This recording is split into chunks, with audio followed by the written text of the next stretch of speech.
For centuries, the Atlantic walrus flourished in the Arctic region of Canada. But the massive, defenseless creature was easy prey for hunters. And by the early 20th century, the walrus population was endangered. In 1928, Canada banned walrus hunting, but carved out a small exception for the Inuit people, Aboriginal subsistence hunters whose way of life had revolved around the walrus hunt for thousands of years.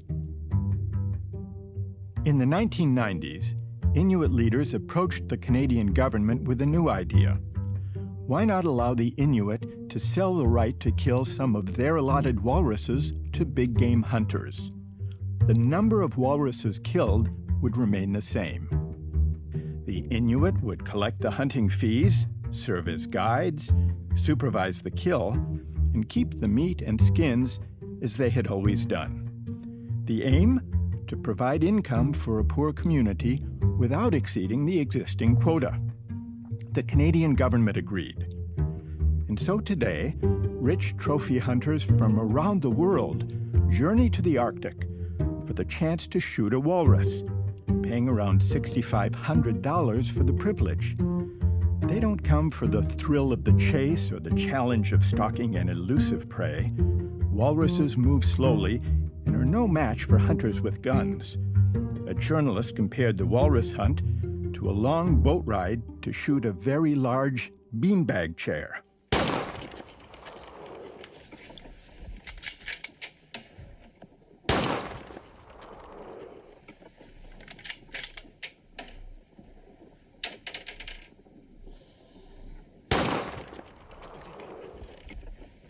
What to make of this arrangement? Some people find walrus hunting objectionable as such, but suppose for the sake of argument it's reasonable to permit the Inuit to carry on with subsistence walrus hunting as they've done for centuries.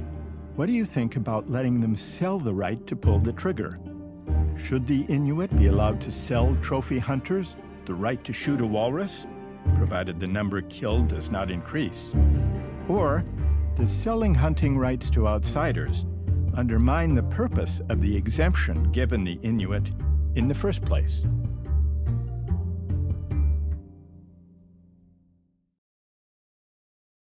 Matthew, you're unsure. Why? In introducing a market mechanism where they'd sell those rights, that's a betrayal of their tradition. So it betrays the original intention of their exception. But they're still using the walruses in every part of it, so their traditions are still preserved. It's just who's shooting the walrus, which... Well, the material tradition is preserved in that they still have a connection with the walruses, but now they're using it in a way that wasn't originally intended. But shouldn't we leave it to their sovereignty? Yeah, who are we to tell them that they can't evolve as a society? And that Isn't that the decision we made when we made that exception for them? I think this is a very practical consideration. Like, if we assume that walruses are commodified, it's the same in both situations, but here, the motif is kind of like different.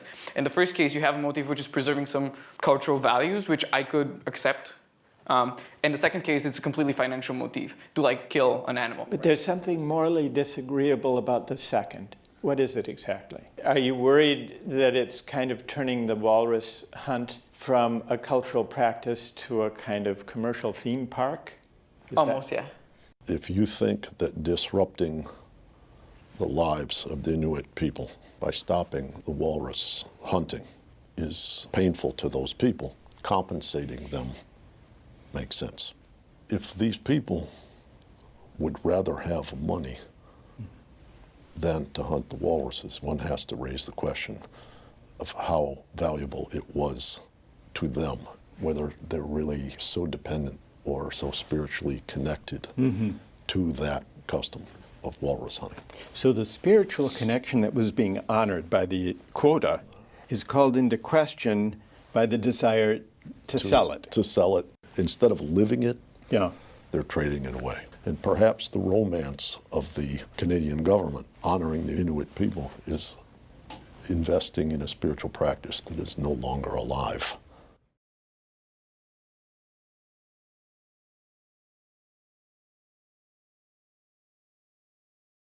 Emily? I disagree, mainly because the number of walruses killed is the same.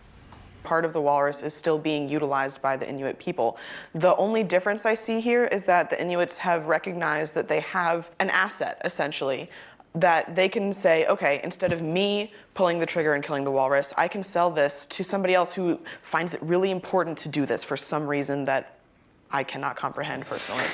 Well, wait. What do you think that reason is? How would you characterize it? I imagine that the reason is that there is perhaps some thrill associated with the act of shooting an animal that is endangered, which to me seems repugnant.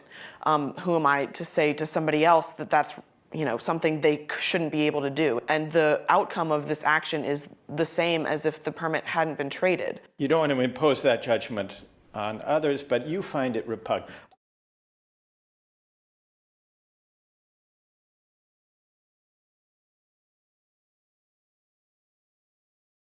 My own personal feelings that one should not want to shoot a living thing. And yet, people are willing to be driven up in a boat and to be given the chance to kill this walrus, which can't flee. You find there's something repugnant in that desire. I think there's a difference between the hunter who wants to pay for the permit and the Inuit who's killing it to subsist in their lives. I do find a difference between that, even though the end result is the same. The walrus is dead. What if the Inuits didn't kill it for subsistence? What if they killed it for sport? Would that change things? I think that there's a difference there because in that case, their culture does not revolve around the walrus's being. They don't, create tools or clothing or useful items around which their traditions are built. Josh, do you share Emily's moral queasiness? Oh, for sure, yes. And why? How would you articulate the reason for it? Because having the head of a walrus on your mantle doesn't really affect one's life as much as having to subsist on the existence of the walrus for your daily activities. Would you say that the desire to travel a great distance and to shoot an endangered species, would you say that's an unworthy desire, a base desire? While it's base, I still think it should be allowed. All right, but that's a further question. Yeah. But morally speaking, would you say that's a base desire? I would agree, yeah. Do you agree, Emily?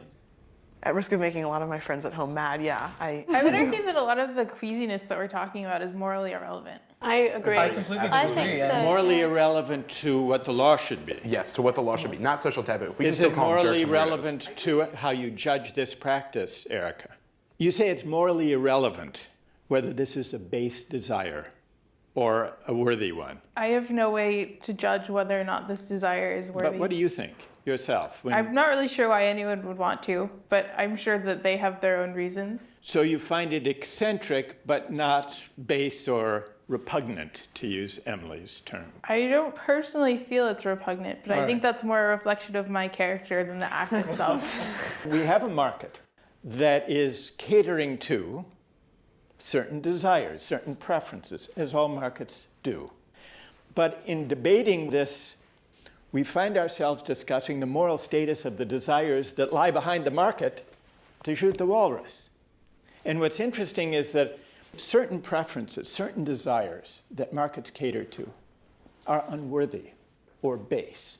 Does that weaken the case for using markets in this domain? It definitely Josh? depends on what type of repugnant, because the value of human life differs from the value of the life of an animal. If this moral judgment happens to involve a situation in which the life, liberty, or property of another human is being infringed upon. But that's not the case here. That's not the case here, which is why I don't think it should be reflected in the law. The real question here is whether providing through the market mechanism of the tradable quota a new source of income for the Inuit is morally okay, despite the fact that that added income depends on catering to a base desire on the part of the customers. Yeah, the customers, let's say that that's part of their culture, right?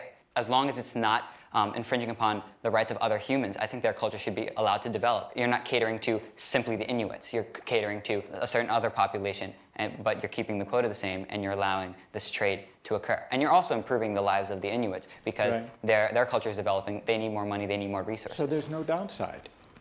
Or is there? Well, For example, encouraging bad attitudes toward the natural world. because there's so much disagreement, I don't think it should be reflected in the law. And we're also keeping the quota the same. We're keeping our opinion of the walrus the same. Are we? Or are we promoting a different attitude toward the walrus? because now it's the object of this base or perverse desire to shoot them. If I could jump in here, Yeah. I think that this really goes back to our discussion of liberal neutrality, and I think that the law should be neutral in terms of moral beliefs about these situations, and especially because the quota is remaining the same, environmental impact remains the same. I honestly don't see a reason why our individual moral calculations should take any sort of importance here.